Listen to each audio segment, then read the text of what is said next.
a New York City taxi driver wrote. I arrived at the address and honked the horn.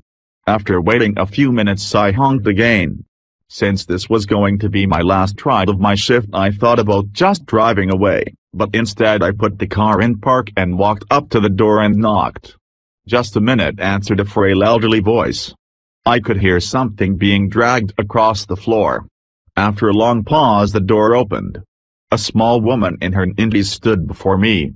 She was wearing a print dress and a pillbox hat with a veil pinned on it, like somebody out of a 1940s movie. By her side was a small nylon suitcase. The apartment looked as if no one had lived in it for years.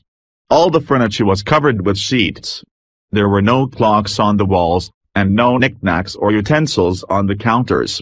In the corner was a cardboard box filled with photos and glassware. She asked, "Would you carry my bag out to the car?" I took the suitcase to the cab, then returned to assist the woman. She took my arm and we walked slowly toward the curb. She kept thanking me for my kindness. "It's nothing," I told her. "I just try to treat my passengers the way I would want my mother to be treated."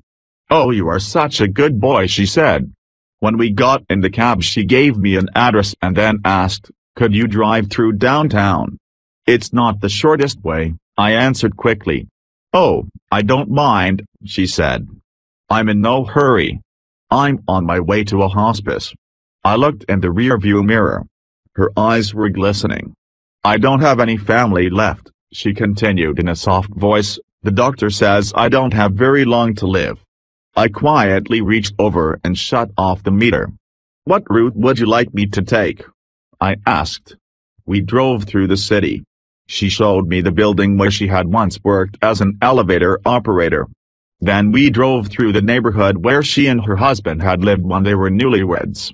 She had me pull up in front of a furniture warehouse that had once been a ballroom where she had gone dancing as a girl. Sometimes she'd ask me to slow in front of a particular building or corner and would sit staring into the darkness, saying nothing. As the first hint of sun was greasing the horizon, she suddenly said, "I'm tired. Let's go now." We drove in silence to the address she had given me. It was a low building, like a small convalescent home, with a driveway that passed under a portico. Two orderlies came out to the cab as soon as we pulled up. They were solicitous and intent, watching her every move. They must have been expecting her. I opened the trunk and took the small suitcase to the door. The woman was already seated in a wheelchair. "How much do I owe you?" she asked, reaching into her purse. "Nothing," I said. "You have to make a living," she answered. "There are other passengers," I responded. Almost without thinking, I bent and gave her a hug. She held on to me tightly. "You gave an old woman a little moment of joy," she said. "Thank you." I squeezed her hand, and then walked into the dim morning light.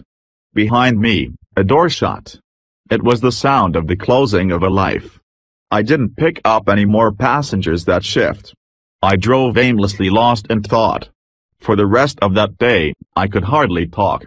What if that woman had gotten an angry driver, or one who was impatient to end his shift? What if I had refused to take the run, or had honked once, then driven away? On a quick review, I don't think that I have done anything more important in my life. We're conditioned to think that our lives revolve around great moments. But great moments often catch us unaware, beautifully wrapped in what others may consider a small one.